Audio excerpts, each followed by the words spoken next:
Family, welcome to Put Your Dukes Up Reactions. We got to stay ready so you don't have to get ready. Simply translate to. With that being said, we got another one here. Lil Zay Osama and Cali making moves in the shot. Things ain't working out so well. But loyalty only goes so far. We know that. These youngsters don't. But let's get right into it. Homie's mother that has the entire Chicago drill scene questioning everything they thought they knew about loyalty and brotherhood in the streets. Behind his millionaire status and California lifestyle, Lil Zay was running with shooters who were ready to crash out for him at any moment. One of those shooters, DMG Lil Deuce, allegedly caught 8 bodies while holding it down for Zay and ultimately lost his life in the process. The shocking truth behind what's got Lil Deuce's mother going off on social media is darker and more complex than anyone imagined, and we're about to reveal why she's calling Zay a liar to his face while begging strangers for money just to survive. Yo, what's good, fam? We about to dive deep into some real street drama that's been shaking up the Chicago drill community and exposing the ugly side of success when your day ones get left behind to struggle in poverty.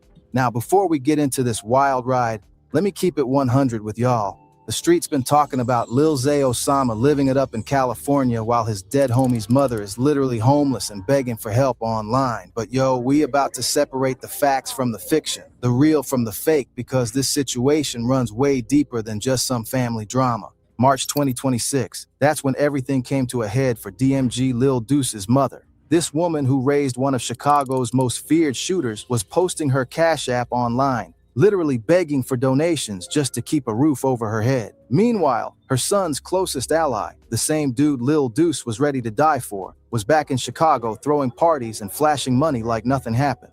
Now hold up before y'all start thinking this is just about some baby mama drama or family beef. This is about the unwritten rules of the streets, about what happens when success meets loyalty, about what you owe the families of the soldiers who held you down. But here's where it gets real spicy, because DMG Lil Deuce wasn't just any homie. This dude was Lil Zay's certified shooter, his enforcer, his day one rider who was willing to catch bodies and make enemies all in Zay's name. So check it. Let's talk about who DMG Lil Deuce really was, because this story don't make sense without understanding the type of dude we dealing with. Born and raised in the 7200 block, that's why they called him Lil Deuce from 7 Deuce. This shorty was putting in work from day one. DMG stands for Dirty Money Gang, a gangster disciple set from Chicago's west side. They operate from 71st to 74th and Rockwell, and they was clicked up heavy with Lil Zay's 6300 block since 2010. We talking about a 15-year alliance, fam, but Lil Deuce, he took that loyalty to another level entirely. The physical evidence of street life.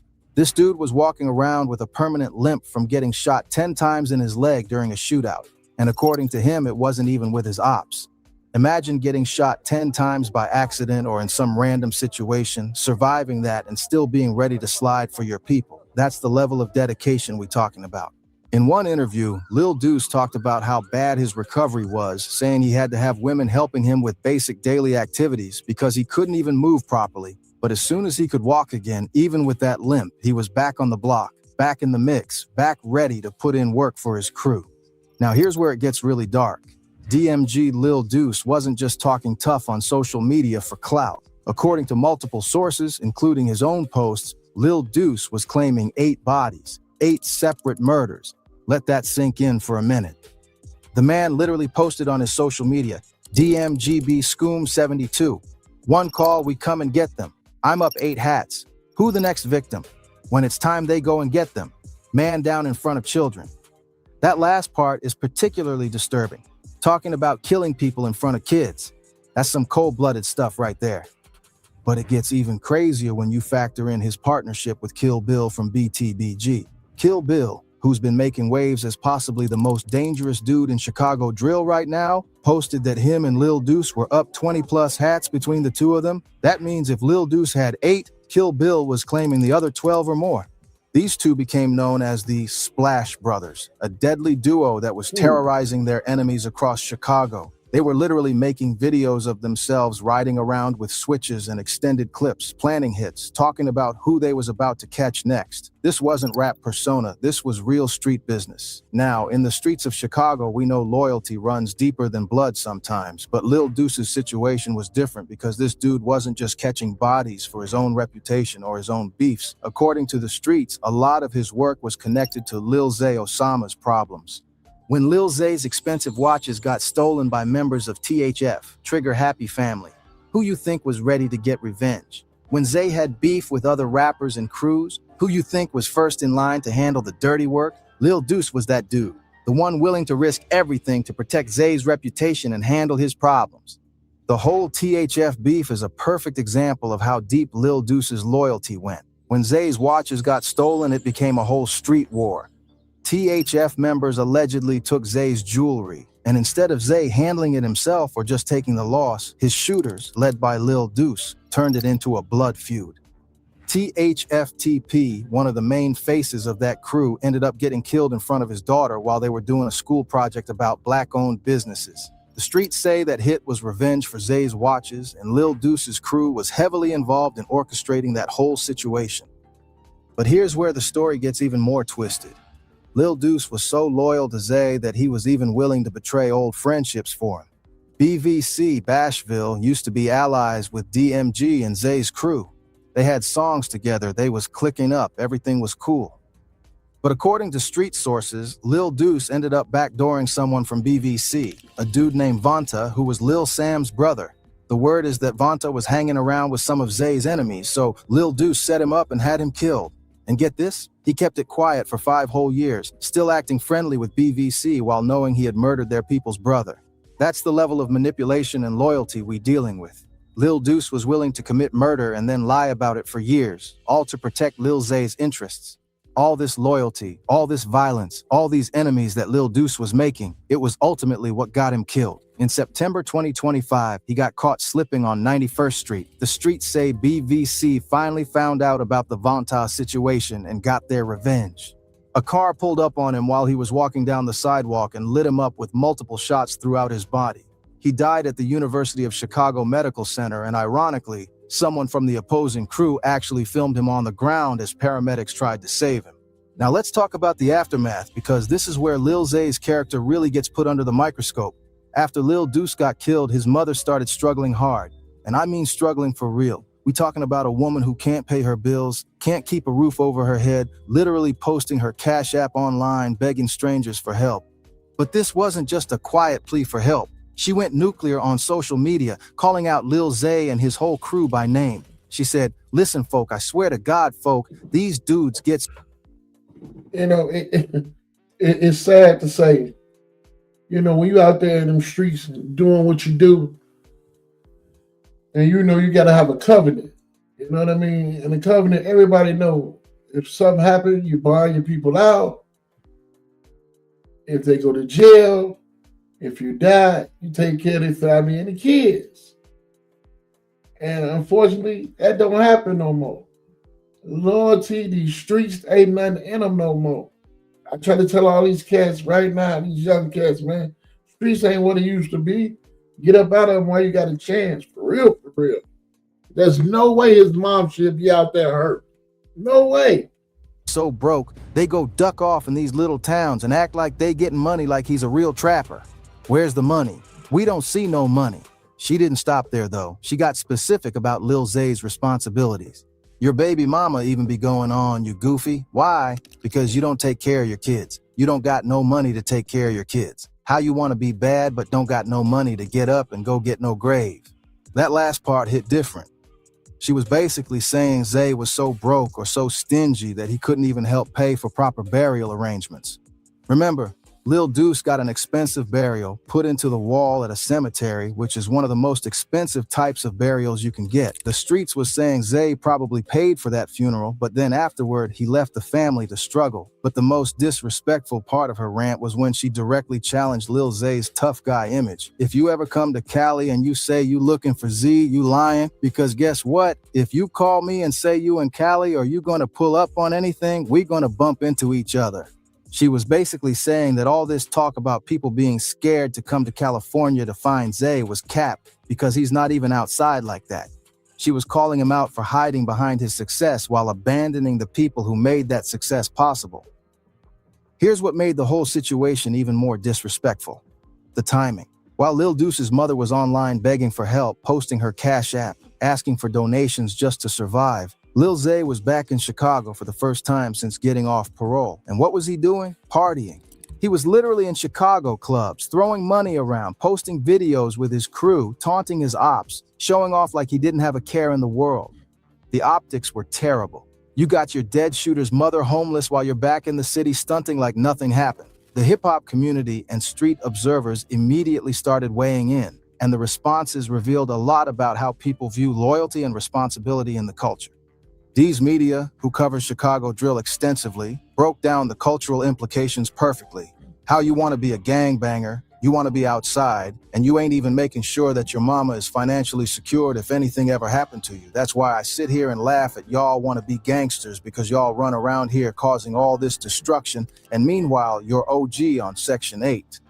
That analysis hit at something deeper: the backwards priorities that plague street culture. Lil Deuce was so focused on being a shooter, on catching bodies, on handling Zay's problems, that he never secured his own family's future. But this situation with Lil Zay isn't isolated. Deuce's Media pointed out a pattern that runs through the entire drill scene. A lot of street dudes pass away, their mama got to do fish fries, sell plates, do hair, sell dollar icy cups just to pay for funerals and just to be able to make it and survive. Think about that for a minute. These dudes are out here claiming to be getting money, claiming to be successful, but when they die, their families are broke. They're literally having to sell food and do small hustles just to pay for burial costs. Now, there's been debate about whether Lil Zay actually has any obligation to take care of Lil Deuce's mother. Some people argue that grown adults should handle their own situations, that it's not another person's responsibility to take care of someone else's family. But the streets see it differently. In Chicago drill culture, when someone is your shooter, when they're catching bodies specifically for your problems, when they're making enemies because of your beefs, when they're risking their life and freedom to protect your reputation, there's an unwritten code that you take care of their people if something happens. For people who might not understand how deep this loyalty code runs, let me break it down. When Lil Deuce was sliding on THF for Zay's watches, when he was beefing with BVC because of Zay's problems, when he was making all these enemies and ultimately getting killed because of street wars that Zay was involved in, that creates a moral debt. It's not legally binding, but in the streets, your reputation depends on how you handle these situations. If word gets out that you let your shooter's family struggle while you're living good, that damages your credibility and makes other people less likely to ride for you in the future. The real kicker, though, is the paradox of success in drill culture. Lil Zay made it out. He got a record deal, he moved to California, he's living the dream that every drill rapper hopes for, but his success was built on the foundation of people like Lil Deuce being willing to sacrifice everything for him. Now that he's successful, now that he's got money and status and a different lifestyle, he's geographically and culturally removed from the people who helped him get there. He's living in California, dealing with industry politics and business opportunities, while the families of his fallen soldiers are back in Chicago, struggling with basic survival. From Lil Deuce's mother's perspective, she watched her son dedicate his life to protecting someone else's interests. She watched him catch bodies, make enemies, risk everything, and ultimately die, all in service of Lil Zay's career and reputation. Now she's homeless, begging for help online, while the person her son died for is living like a millionaire. That's got to be one of the most painful feelings in the world, to see your child's sacrifice mean nothing to the person they sacrificed for.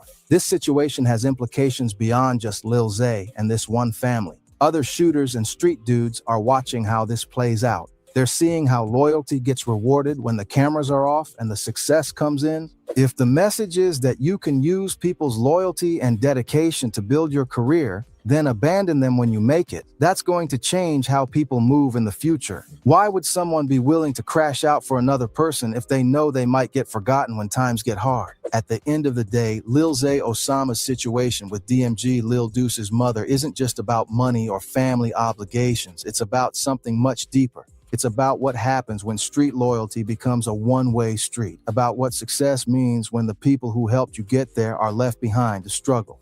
Think about it like this. Lil Deuce allegedly caught 8 bodies. According According to the streets, several of those were connected to Lil Zay's problems. Revenge for stolen watches, settling scores with ops, handling business that Zay couldn't or wouldn't handle himself. This dude walked around with a permanent limp from getting shot 10 times, and he was still ready to slide. He made lifelong enemies. He put a permanent target on his back. He ultimately lost his life. And for what? The uncomfortable truth that nobody wants to talk about is that the drill scene creates these exploitative relationships all the time. Young dudes get so caught up in loyalty and brotherhood and holding their homies down that they forget to secure their own futures, their own families, their own legacies.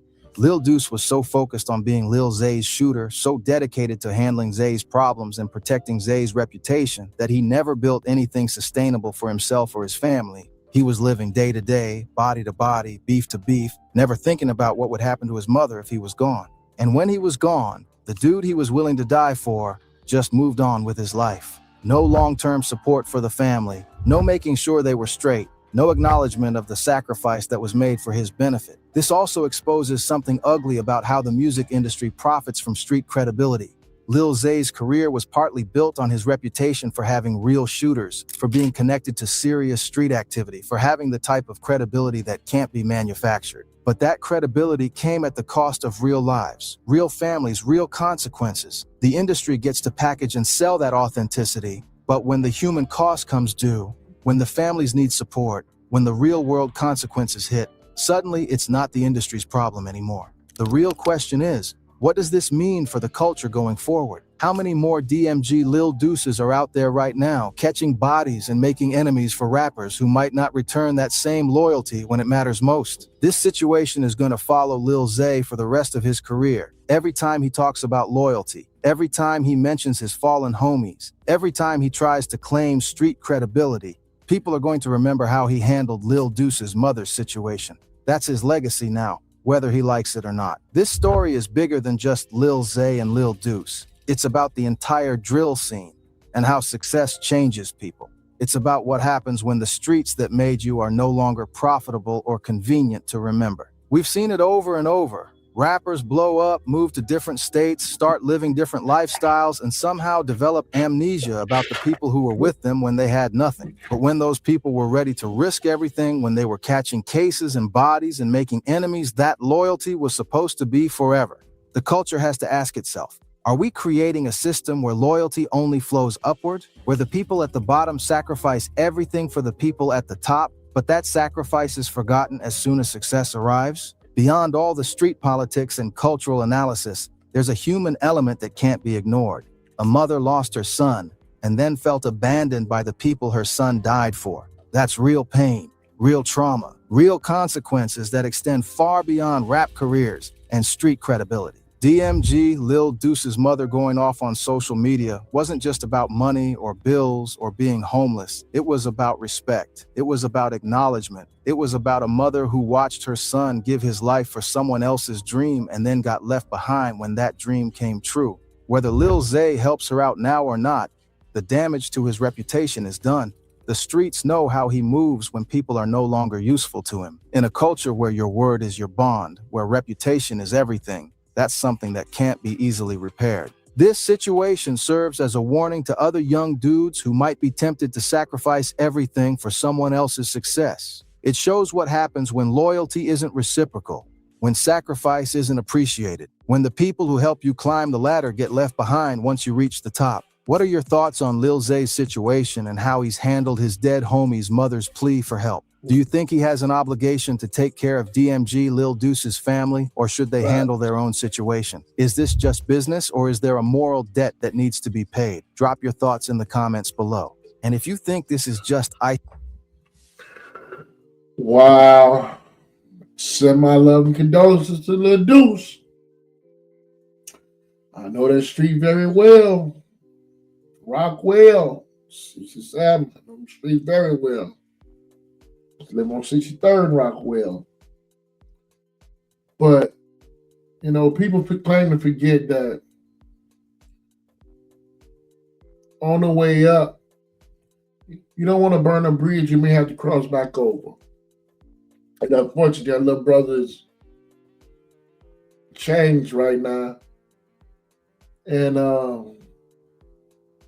they They disrespecting the nature of they disrespecting the code, the game. Simply say ain't no more. It's dead. It's gone. Can't trust nobody no more. You know what I mean? You can't trust your family. All this hurting one another for a little coin, it don't even matter. Hurting one another for a name, it's senseless, man. I'll say it again. Each one teach one. With that being said, please like, share, and subscribe. I'm out.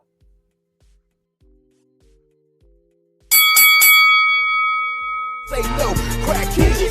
Yeah, yeah, yeah, yeah.